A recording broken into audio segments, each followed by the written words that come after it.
What's up, everybody? Welcome to Make Things Tiny. My name is Meg. Hawaii is a popular tourist destination, but it's also gaining traction in terms of tiny homes. So today I'm going to talk about tiny house communities in Hawaii. This is a great video for those of you who are looking to go tiny, and maybe you've thought about Hawaii, but you're not sure what it would look like if you decided to go tiny in that state. So if you're new to the channel, make sure you subscribe and let's jump into it. Let's talk about tiny house communities in Hawaii.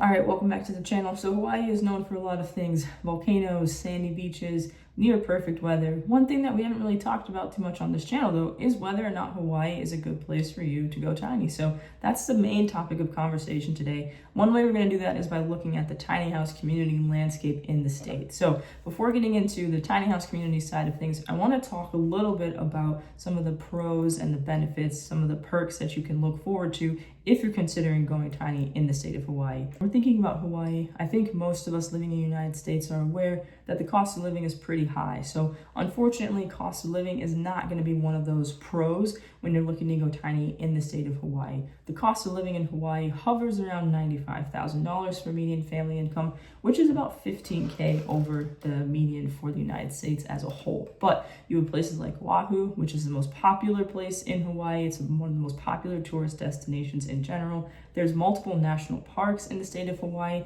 including Volcanoes National Park, which sounds and looks like a pretty cool place based on some of the pictures I've seen. Obviously, you get the outdoor lifestyle, tons of different wildlife as well too, and a warmer climate with temperatures not getting as cold as they do, say, in some places on the East Coast or even parts of the Midwest here in the US. When we're looking at the tiny house laws, from what I can tell, it's pretty standard. So it's 500 square feet. That's the sort of the size requirement.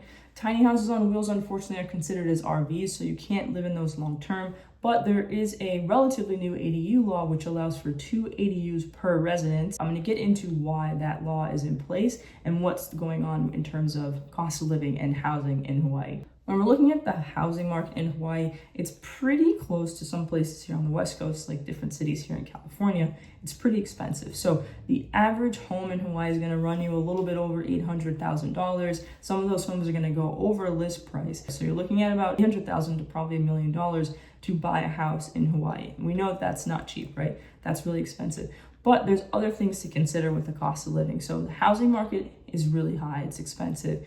But when you're looking at just the cost of like your everyday goods, like grocery store comparison, I found a site where they did an analysis of the grocery store comparisons, and they looked at costs of food across different grocery stores like Costco or Whole Foods, things like that. And they found that milk is about $8 a gallon, apples are about $2.70 a pound, eggs would be about $6 a dozen, bread is about $7 a loaf, chicken breast is about $7 a pound. These are important things for you to consider if you're even remotely thinking about moving to Hawaii and going tiny, because you're going to have to factor this into your overall budget. Now, I'm not saying that that's not worth it, so that's something I'm going to get into throughout this video, is just breaking down sort of like the pros and cons of potentially considering Hawaii as your destination for tiny house living.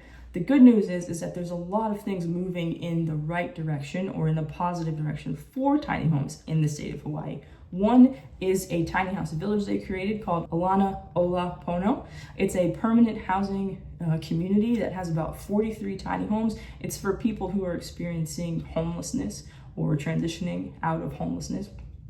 So this is one thing that sort of shows that and the state of Hawaii, they see the benefit of tiny homes, at least on the affordable housing or the housing for people who are currently homeless front. The other positive is that Hawaii seems to be really invested in tiny homes in general, so much so that I found this article where it talks about how much money it costs just to power the villages in Hawaii, and they're spending upwards of a little over $20,000 a month just to power the tiny house village. So the state seems very invested in finding housing solutions and addressing the housing market, and it seems like tiny homes and ADUs are one of those options that they're looking to. In terms of builders in Hawaii, there are a couple. One that I'm familiar with is Paradise Tiny Homes. So this is what their website looks like. They have a bunch of different models. They're the most prominent one that I've heard of when it comes to tiny homes in Hawaii. They have an established record in terms of their reputation. So they're worth checking out if you're considering going tiny, because it makes the most sense to use a builder that's local. Otherwise, you're looking at very expensive shipping costs, if that's even something that builders here in the States do. I'm not familiar with whether or not they will ship it, and if so, what that would cost. So definitely look into Paradise Tiny Homes. Another option is Habitats Hawaii. They focus on sustainability, so they focus on building sustainable tiny homes in Hawaii, but this is worth looking into as well too. When we're talking about tiny house communities, I've said multiple times, is that the main thing you're looking at here is trying to address issues related to affordability. Hopefully it drives your overall cost down to live in a community. You get those amenities, so you still get access to like a gym or a pool or a clubhouse, that community vibe. The location is something that I know matters to a lot of you. Communities are looking into security more often with like being gated or security features for people who, in terms of their tiny homes, and then flexibility as well, because again, as I always say, it doesn't have to be permanent. It can be something that you just do for a year or two. So when we're looking at tiny house community options in Hawaii, there is no formal tiny house community in Hawaii. So there's a couple states in the US where that's also the case, but this is the first state that I've talked about so far where there's also no formal RV park. So long-term living in an RV park in the state of Hawaii would be illegal. There's no infrastructure for it if you think about it in terms of how much land you would need for an RV park. There are campgrounds, however, at some of the national parks where you can stay in an RV long term. There's RV rentals and sharing companies as well that are operating out of Hawaii. So there's options there. In terms of tiny homes, in terms of experiencing tiny homes, you're going to be looking at tiny house rentals. You're going to be looking at Airbnbs. But like I said, the climate is improving for tiny homes, which I think is a good thing. This is just an example of some of the tiny house Airbnb options that you have. So Jungle Haven is an opportunity in Paoa, Hawaii.